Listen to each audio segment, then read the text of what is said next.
你敢相信吗？一条曾经一年有300多天没水走船的河道，如今居然能让1000吨巨轮全天候畅通，这条水道到底经历了什么？曾有整整1年，岷江上的1000吨货船有321天只能停在码头干等，水位不够，船闸太窄。这条连接南平与福州的母亲河，从黄金水道沦为了死水河。很多人可能没概念，岷江不是普通的河流，它是福建的母亲河，全长562公里，贯穿福建西部和中部，自古就是连接山区与沿海的生命线。早在上世纪50年代，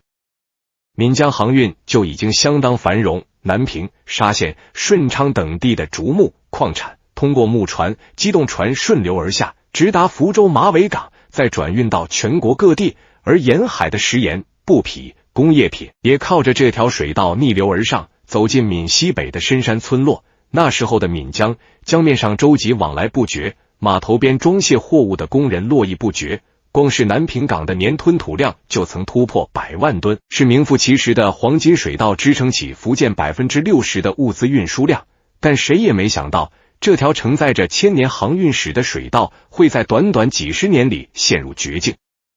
一切的转折点要从上世纪90年代说起。随着长江三峡等大型水利工程建设，长江流域的泥沙下泄量减少，导致岷江入海口的潮汐动力发生变化，加上上游水电站的拦截，岷江的泥沙补给量大幅下降，河床开始出现严重的下切现象。简单说，就是河床底部被水流不断冲刷，变得越来越深，水面自然就跟着下降了。其中受影响最严重的是水口电站下游河段，这一段是南平到福州的核心航道，河床下切深度最高达到了7米，直接导致水位骤降。原本常年能通航的水域，变成了季节性通航数据最能说明问题。上世纪80年代，岷江南平至福州段的年通航天数还有346天，几乎全年畅通。但到了2010年前后，年通航天数暴跌至44天，整整11个月的时间里，1000吨级货船根本无法通行，只能停在码头等水来。更要命的是船闸的卡脖子问题，水口船闸是岷江航道的关键枢纽。建成于上世纪80年代，当时的设计标准是适配500吨级船舶，最大安全通航吃水只有 1.6 米。所谓吃水，就是船舶进入水中的深度，吃水越深，船舶能装载的货物就越多。随着经济发展，500吨级的运力早已满足不了需求，企业迫切需要1000吨级船舶来降低运输成本，但1000吨级船舶的吃水至少需要 2.0 米以上，远远超过了水口船闸的设计极限。这就导致一个尴尬的局面，就算遇到汛期水位达标，1000吨级船舶也只能减载通行原本能装1000吨货物的船，只能装500多吨，运力直接砍半，而且过闸的流程也极其繁琐。没有统一的预约系统，船舶到了船闸口才知道能不能过，经常要排队等待好几天，有时候就算排到了，突然水位下降，又得原路返回。不少船主都吐槽跑一趟岷江比跑远洋还累，航道淤塞和配套设施落后，更是让岷江航运的困境雪上加霜。由于河床下切和泥沙淤积不均，岷江部分航道的水深不足1米，就算是500吨级的船舶也得小心翼翼地走浅滩，很容易发生搁浅事故。而且沿江的港口设施也严重老化，南平港、流溪口港等主要港口码头泊位等极低，装卸设备还是几十年前的老旧型号，一艘1000吨级船舶的货物装卸往往需要花费1-2天时间，效率极低。更关键的是，港口没有配套的待泊区，船舶到港后如果不能及时装卸，只能停在航道里等待，既影响了其他船舶通行，也增加了安全隐患。这些问题叠加在一起，直接导致岷江航运的竞争力急剧下降。对于南平的企业来说，货物运输只能在等水和绕行之间2选1。等水的话，不确定性太大，很可能错过交货期；绕行的话，只能走公路或铁路，成本大幅增加。举个例子，1吨竹木从南平运到福州，走岷江航运的成本原本只有30元左右，但走公路的成本要达到80元，走铁路也要60元。成本的差距让很多企业不得不放弃航运，转而选择陆路运输，这就形成了恶性循环，航运需求减少，港口和航道的维护投入就更少，设施越来越落后，通航条件越来越差，最后陷入船等水货等船价居高的死循环。数据不会说谎，2015年前后，南平港的年吞吐量一度仅 4.75 万吨，集装箱吞吐量不足3000标箱，还不如沿海一个小型码头的吞吐量。曾经舟楫云集的码头变得冷冷清清，不少老船主只能卖掉船舶转行，一些世代以航运为生的家庭也不得不另寻出路。而对于福建的区域发展来说，闽江航运的衰落意味着山区与沿海的物流通道被阻断，闽西北山区的资源优势无法转化为经济优势，沿海地区的产业辐射也难以向内陆延伸，山海联动的发展格局始终无法形成。这条曾经支撑福建经济发展的黄金水道就这样沉寂了下来，成为了很多人心中的遗憾。眼看着闽江航运陷入绝境，解决船等水、船卡闸的难题迫在眉睫，一场针对这条黄金水道的硬核攻坚就此展开。中国没有选择推倒重建的粗放模式，而是瞄准核心瓶颈，打出了工程治理加技术创新的组合拳，既要修复水道生态，又要突破老设施局限，硬生生把堵死的航道重新打通。首先要啃下的硬骨头是水口坝下的水位问题，河床下切7米，水位骤降，这是通航的根本障碍，必须通过工程手段抬高水位，让千吨级船舶有足够的吃水空间。2019年总投资27.18亿元的水口坝下水位治理工程正式开工。这个工程堪称河道抬升术，核心是在水口电站下游建设一座拦河闸坝，配合疏浚、护岸等配套工程，从根本上解决水位不足的问题。很多人可能好奇，为什么不直接疏浚河床？其实问题的关键在于泥沙补给不足，单纯疏浚只能管一时，用不了几年又会被水流冲刷下切，治标不治本。而新建拦河闸坝能通过调节闸门开度，稳定坝下河段的水位，把原本波动剧烈的水位控制在通航所需的范围内，相当于给闽江装了一个水量调节器。整个工程历时6年，期间克服了不少难题，比如闸坝建设需要在湍急的闽江干流施工，既要保证施工安全，又不能影响原有电站的正常运行，还要保护流域内的生态环境。建设团队采用了分期施工、导流明渠的方案，先在河道一侧开挖导流渠，让江水从导流渠流过，再在主河道施工建设闸坝，这样既不影响水流，又能保障施工进度。同时，为了保护鱼类洄游，闸坝还专门设计了鱼道，确保闽江里的中华鲟、胭脂鱼等珍稀鱼类能够正常迁徙繁殖。经过6年的艰苦施工，工程最终顺利完工，成功将水口坝下水位抬高了约 6.5 米，基本恢复到了上世纪90年代河床下切前的水平，为千吨级船舶通航筑牢了基础，让闽江南平至福州段具备了4级航道的通航条件。4级航道意味着什么？简单说，就是能常年通航千吨级内河船舶，吃水深度可以稳定在 2.0 米以上，这在以前试想都不敢想的事。解决了水的问题，接下来就是攻克闸的瓶颈。水口船闸是上世纪80年代建成的，设计标准低，只能适配500吨级船舶，安全通航吃水只有 1.6 米，千吨级船舶就算水位够了，也过不了船闸这个独木桥。如果重建一座新船闸，不仅投资巨大，而且工期长，还会影响现有航运，显然不现实。怎么办？中国的工程师们选择了旧闸升级、技术突破的思路，在不拆除原有船闸的前提下，通过技术改造和试验论证，让老船闸具备千吨级船舶的通航能力。这可不是简单的放大，而是需要精准的技术测算和反复的实船试验。船闸的闸式尺寸、闸门强度、输水系统、导航设施等都要根据千吨级船舶的参数进行优化调整。比如千吨级船舶的长度、宽度都比500吨级船舶大，需要验证闸式是否能容纳船舶进出闸时会不会发生碰撞。船舶吃水增加后，船闸的输水系统能否快速平稳地完成冲水和放水，避免水流冲击过大影响船舶安全。为了找到最佳方案，科研团队联合高校、设计院和航运企业开展了20余次实船试验，先后投入不同吨位、不同类型的船舶进行模拟通航，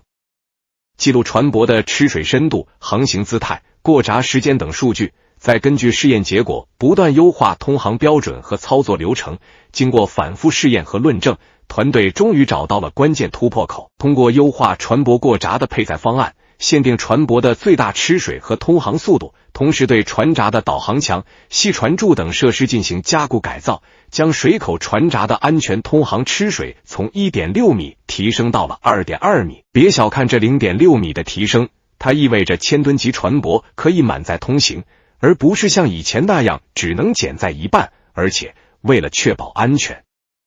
团队还制定了详细的通航规则，比如千吨级船舶过闸时需要保持一定的间距，配备专门的引航员，通过智慧系统实时监控船舶动态。这些技术创新让这座服役了40多年的老船闸焕发新生，成为千吨级船舶通行的关键枢纽。除了工程和技术突破，配套设施的升级也同样重要。以前船舶过闸全靠碰运气，没有统一的预约系统，船主不知道什么时候能过闸，经常要在码头等好几天，既耽误时间又增加成本。为了解决这个问题，中国搭建了闽江智慧通航系统。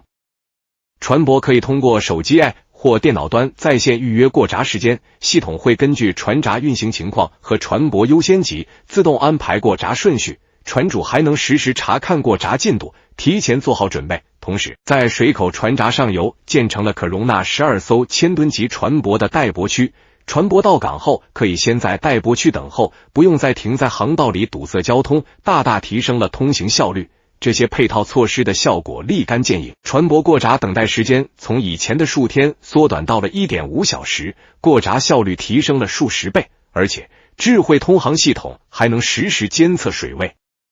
水流、天气等数据，一旦出现异常情况，会及时向船主发出预警，保障航行安全。比如遇到暴雨、台风等恶劣天气，系统会自动调整通航计划，避免船舶在危险时段过闸，最大程度降低安全风险。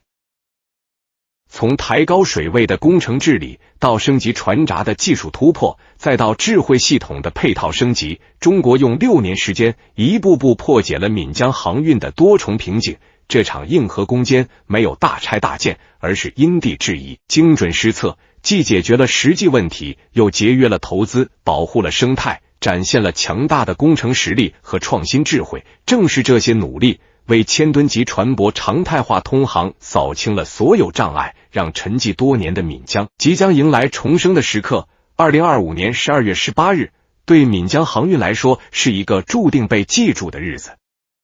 当天，载重1158吨、装载着54个标准集装箱的闽江2号货轮从南平港顺流而下，平稳驶过水口船闸，一路畅通抵达福州港。这不是一次试验性航行，也不是临时凑出来的通航，而是闽江南平至福州段正式实现千吨级船舶常态化通航的标志性时刻。困扰这条水道20多年的船等水问题，在这一天被彻底画上句号。在此之前，闽江干流南平到福州段长期只能通行500吨级以下船舶，而且还要看天吃饭、看水行船。水位一低，大船就得停航，水位勉强够，也只能减载慢行，一趟或分2趟运，航运效率低到让企业头疼。而随着一系列治理工程和技术改造全部落地，航道条件发生了根本性扭转，通航能力直接从500吨级跃升到1000吨级，相当于把一条乡间小道扩建成了可以双向通行大车的水上高速。最直观的变化就是通航天数，过去这里一年到头只有40多天能勉强走大船，如今已经实现全年稳定通航，365天不受水位大幅波动影响。船舶可以按照固定班次、固定计划航行，再也不用在码头苦等汛期、苦盼涨水。对船运公司来说，这意味着运营计划可以稳定排期；对货主企业来说，则意味着交货时间可以精准把控。过去那种因为航道不确定导致订单延误、违约赔付的情况彻底成为历史，货运量的爆发式增长最能说明这条水道真的活了。2025年全年，水口船闸的过闸货运量达到 98.5 万吨，同比上一年增长 41%， 这个增速在全国内河航运改造项目中都极为亮眼。而作为起点港的南平港变化更是惊人，此前年吞吐量长期在4-5万吨徘徊，集装箱更是一年不足3000标箱，在常态化通航实现后，当年吞吐量直接飙升至38万吨，集装箱接近2万标箱，短短1年时间，货运规模翻了好几倍，大量原本积压在山区的建材、矿石、竹木、粮食，终于可以通过低成本的水路大批量运往沿海，而不再只能依赖成本高昂的公路运输。物流成本的下降，更是给沿线企业带来了实实在在的红利。按照实际测算，闽江航运全面恢复后，南平至福州沿线企业仅在物流环节1年就能省下超过2000万元的运输成本。对山区制造业、农林加工企业来说，水路运输的价格优势是公路和铁路无法比拟的。同样1吨货物，从南平运到福州出海口，走公路运费接近100元，走水路成本可以直接压到1/3甚至更低，而且千吨船单次运量大，一趟就能顶几十辆货车的运量，不仅省钱，还更加高效、更加环保，航道运行效率也实现了质的飞跃。过去船舶过闸要排队几天，调度混乱，现在依托智慧通航系统，船舶提前线上预约，过闸流程高度标准化，平均等待时间被压缩到 1.5小时以内。上游专门建成的大型待泊区可以同时停靠12艘1000吨级船舶，船舶到港即停，有序过闸，不会再出现拥堵、占道、搁浅等过去常见的麻烦。整个闽江干流从南平到福州，形成了一条真正意义上的全天候、大运量、低成本的水上运输通道。水上高速的叫法至此名副其实，常态化通航带来的不只是货运量的提升，更是航运结构的升级。以往闽江上跑的多是小型散货船，船型杂乱，效率低下，安全性差。随着1000吨级航道打通，标准化集装箱船、大宗散货专用船开始批量进入闽江航运市场，船舶大型化、专业化，让闽江航运从过去的零散小货运输转向规模化、集约化运营，不仅运输更稳定，也更符合现代物流体系的要求。福州港作为出海口，也因此获得了更加稳定的内河货源，江海联运的衔接更加顺畅。闽北的货物可以从南平港直接上船，一路直达福州港码头，再换装海轮运往国内沿海各地以及海外市场，真正实现一次托运，全程直达。对于长期观望的航运企业来说，稳定的通航条件也极大提振了投资信心。不少原本退出闽江航运的船主重新回归，新增船舶运力持续投入，沿江码头也开始升级改造，一批1000吨级泊位陆续投用，装卸效率大幅提高。过去冷清的码头重新热闹起来，装卸机械不停运转，货船往来穿梭，曾经沉寂的航道再次恢复生机。从船等水道，水等船从，减载通行道，满载直达从，季节性通航道，全年常态化运行，每一个变化背后都是实打实的数据支撑，都是看得见、摸得着的发展成果。这条曾经被认为已经失去航运价值的水道，在一系列工程与技术加持下，重新成为连接闽北山区与东南沿海的黄金通道。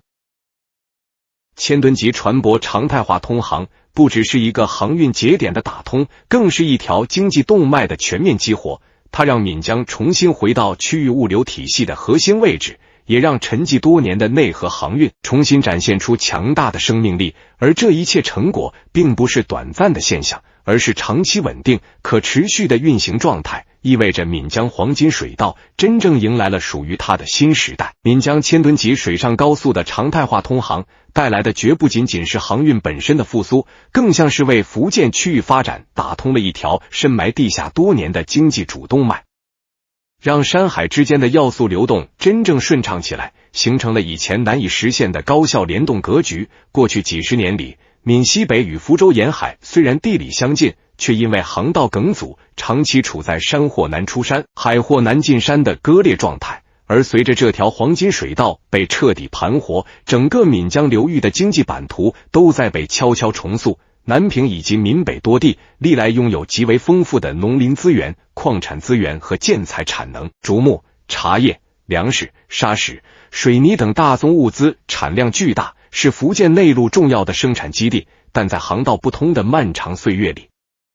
这些优质资源想要走向市场，只能依赖公路和铁路。公路运输成本高，运量小，大批量货物长途运输极不划算；铁路运力有限，站点固定，无法灵活覆盖沿江众多乡镇和产业园区。许多企业明明坐拥资源优势，却被物流成本死死卡住利润空间，只能小规模生产，就近销售，很难真正融入全省乃至全国的大市场。千吨级船舶直达通航之后，情况彻底反转，大宗货物可以直接在就近码头装船，顺江而下直达福州，运输成本大幅下降，运量却成倍提升。过去不敢接的远途订单、海外订单，如今都有了承接的底气。对福州以及沿海港口而言，这条水上高速同样意义重大。福州港作为福建重要的出海口，一直希望扩大内陆腹地，增强货源支撑。但此前内河航运不畅，海轮运来的外贸货物、工业原料、能源物资想要深入闽北山区，同样面临中转环节多、物流成本高的问题。随着闽江南平至福州段实现千吨级通航，江海联运体系被彻底打通，海轮停靠福州港后，货物可以直接换装内河船舶，一路畅通无阻抵达闽江沿岸各个码头，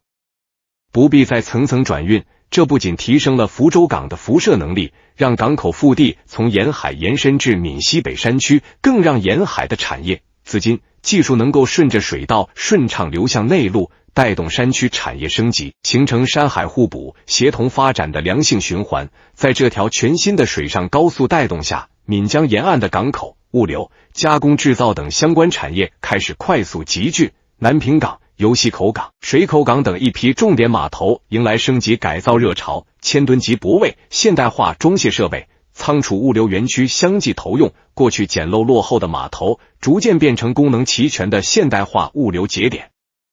港口的繁荣又进一步带动上下游产业发展，货运代理、船舶维修、冷链仓储、电子商务等配套服务快速兴起。沿江两岸形成了一条条以航运为纽带的产业带，许多原本计划布局在沿海的加工企业，因为物流条件改善，开始将产能向闽北转移，利用当地更低的土地成本、劳动力成本和丰富资源，实现降本增效，同时也为山区带来了更多就业岗位，让当地百姓不用远走他乡，就能在家门口获得稳定收入。从区域协调发展的角度来看，闽江黄金水道的激活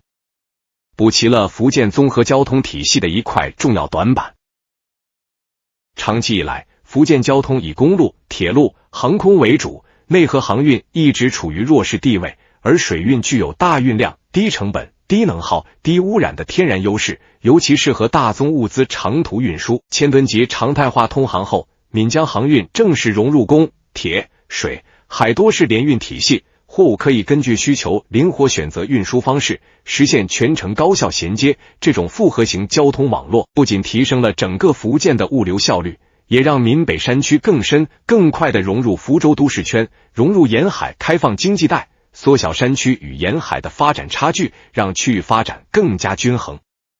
更有韧性。除此之外，这条黄金水道的复苏也在悄然唤醒闽江千年航运的历史文脉。从古代的漕运、商船往来，到近代的物资大动脉，闽江承载着福建数百年的商贸技艺与人文底蕴。航道沉寂的这些年，沿江许多古码头、老渡口逐渐被人遗忘，相关的航运文化、民俗传统也慢慢淡化。随着船舶往来重新频繁，码头再度热闹起来，不少地方开始结合航运复兴，挖掘航运历史，打造沿江景观，发展水上旅游，让古老的航运文脉与现代物流功能相融共生。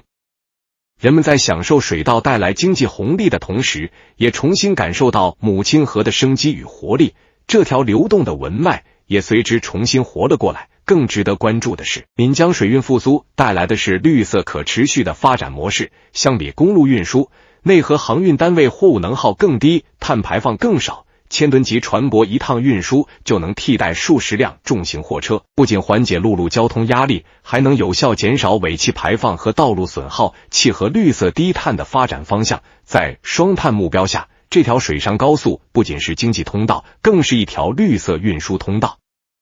为福建乃至全国内河流域的生态优先、绿色发展提供了可参考的现实路径。一条航道畅通，带动物流、产业、城乡生态协同发力，让山海不再阻隔，资源不再闲置，经济更具活力。闽江这条黄金水道真正成为驱动区域高质量发展的强劲血脉，闽江航道从濒临废弃到1000吨级船舶常态化通航，不只是一条内河航运线路的重生，更是中国在内河综合治理、水利工程升级、绿色交通建设领域交出的一份典型答卷，为全国众多老化航道、老旧水利枢纽改造提供了可复制、可推广的现实样板。在全球内河航运普遍面临枢纽老化、河床演变、生态约束的大背景下，闽江模式走出了一条兼顾工程效益、经济效益与生态效益的新路，也直观展现出中国在复杂水域治理上的成熟经验与系统能力。很多人可能并不了解，内河航运改造远比新建一条航道更难，新建工程可以从零规划、自由选址，而闽江面临的是已经运行数十年的水利枢纽、持续下切的河床、脆弱的流域生态，以及沿线早已成型的城镇与产业布局，简单粗暴的拆除重建，不仅耗资巨大，还会严重影响流域供水、生态、防洪等多重功能，在现实中根本行不通。中国的治理思路从一开始就没有走大拆大建的捷径，而是立足现有工程条件，精准识别痛点，用最小干预实现最大提升。水口坝下水位治理工程没有对原有电站主体结构进行颠覆性改动，而是通过新建闸坝、河道整治、护岸加固等方式定向抬升关键河段水位，既恢复了通航条件，又保障了电站正常发电、区域防洪安全和沿岸生产生活用水，实现了一水多用、一工多效。这种存量优化的思路，对全国大量建于上世纪中后期的水利航运工程都具有极强的借鉴意义。在技术层面，闽江航道突破更体现出中国工程技术的精细化水平，老旧船闸提升通航等级一直是世界性难题。涉及水利学、船舶操纵、结构安全等多个专业领域，水口船闸建成于上世纪80年代，当初的设计标准、材料强度、运行模式均无法满足1000吨级船舶需求。科研团队没有盲目扩容，而是通过数十次实船模拟、数据推演、工况优化，在原有结构安全范围内，将通航吃水深度从 1.6 米提升至 2.2 米，同时配套智慧调度系统，让一座超期服役的老船闸实现了功能跃升。这套不新增占地、不破坏生态、不中断运行的技术方案，不仅大幅节约投资，还大幅缩短工期，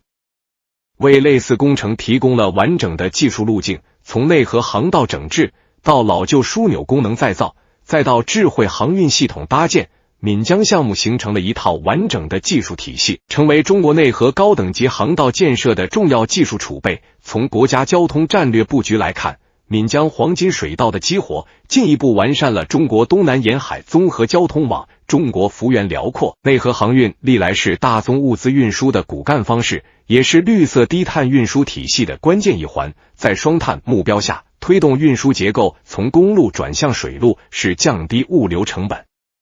减少碳排放的重要路径。闽江航运复苏后，每年可减少数十万辆次重型货车通行，显着降低碳排放和道路损耗，同时为山区与沿海搭建起低成本运输通道，助力内陆资源高效对接海外市场。这不仅是福建一省的交通升级，更是国家综合立体交通网在东南区域的重要补链，让内河航运真正成为区域协调发展的稳定器。放在更大视野来看，闽江模式也为世界河流综合治理提供了东方方案。许多国家的大江大河都面临河床下切、枢纽老化、航运衰退等问题，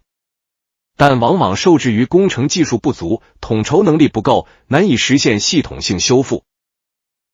中国在闽江治理中坚持生态优先、统筹兼顾，在提升航运能力的同时，同步建设鱼类洄游通道，加强岸线生态修复，严控水域污染，让一条工程通道变成生态廊道。这种发展理念既尊重自然规律，又满足发展需求，实现了人与自然和谐共生，也向外界展示出中国在大型流域综合治理上的制度优势与执行能力。一条沉寂20余年的水道重新焕发生机，背后是顶层设计、工程建设、技术创新、生态保护的协同发力。它证明了中国完全有能力在不牺牲生态、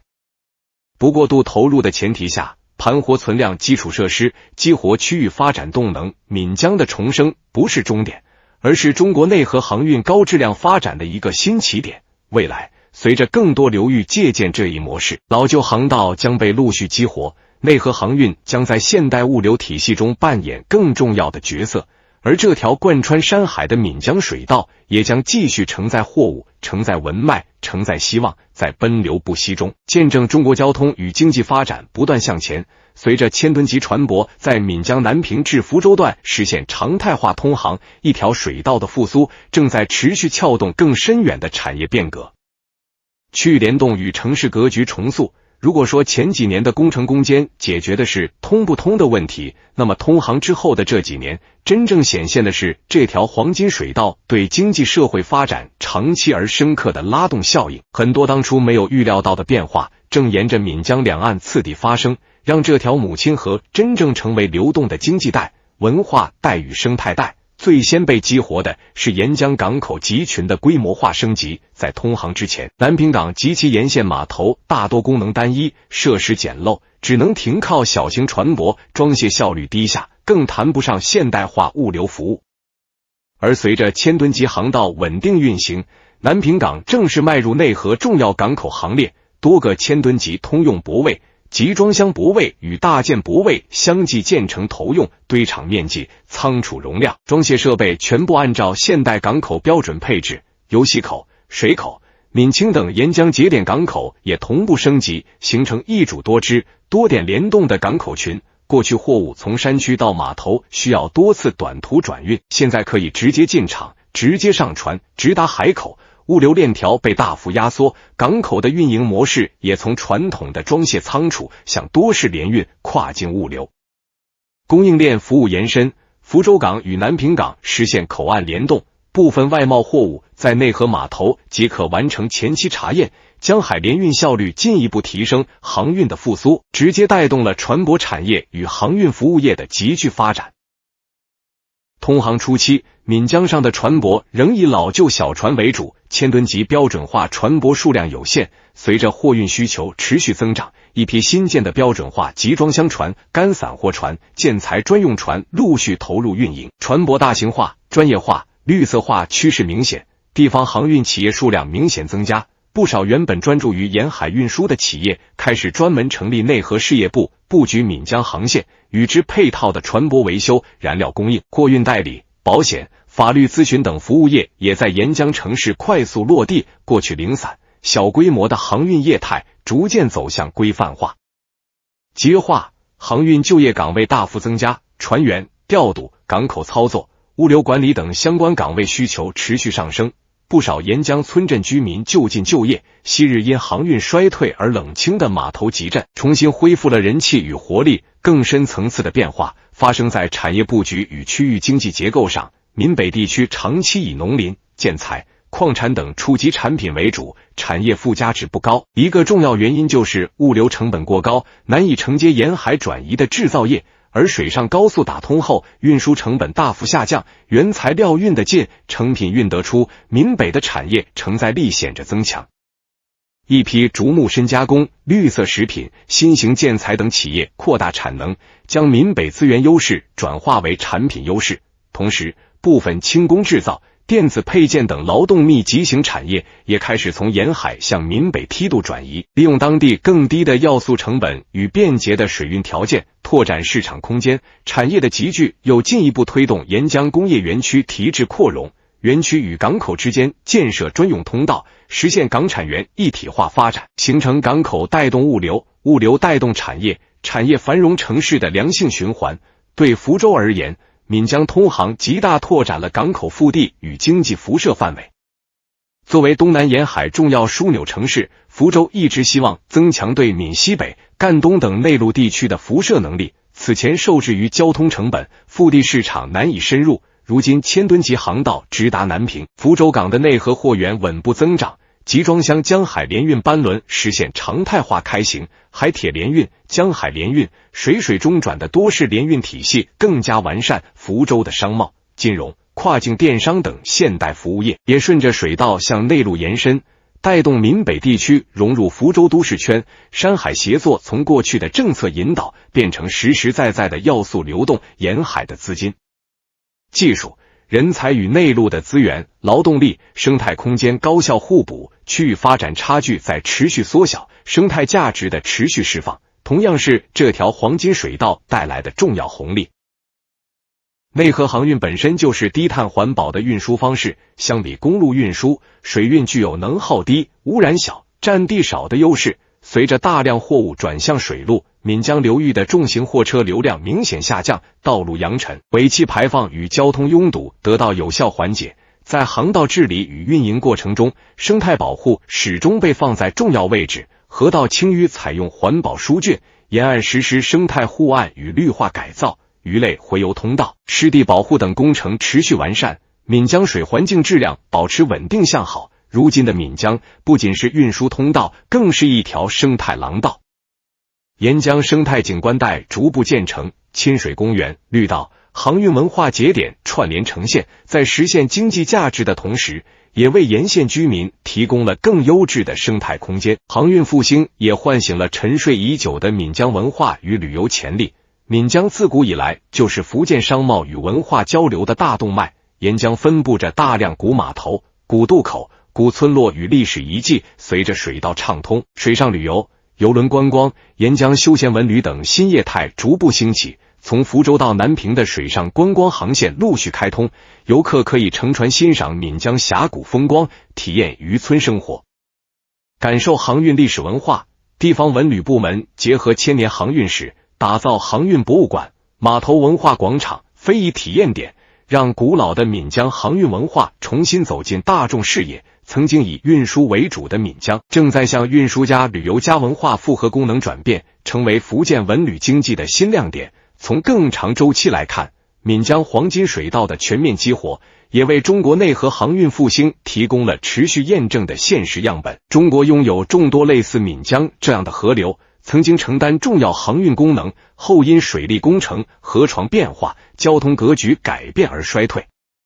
岷江的实践证明，通过科学治理、技术创新与系统谋划，完全可以在保护生态的前提下，让老旧水道重获新生，实现经济、社会、生态多重效益统一。这种模式不仅适用于东南地区，也可为长江、珠江、淮河等流域的内河航道提供参考。一条江的重生，改变的不仅是水流与船舶，更是一域发展的底气与格局。从船等水到水上高速，从水道梗阻到山海畅通，岷江用实实在在的变化证明，基础设施的升级往往能引爆长期被压抑的发展潜能。未来，随着江海联运更加顺畅，智慧航运更加成熟，港产城融合更加深入，这条黄金水道还将持续释放动能，在中国式现代化的进程中奔涌出更强劲的发展浪潮。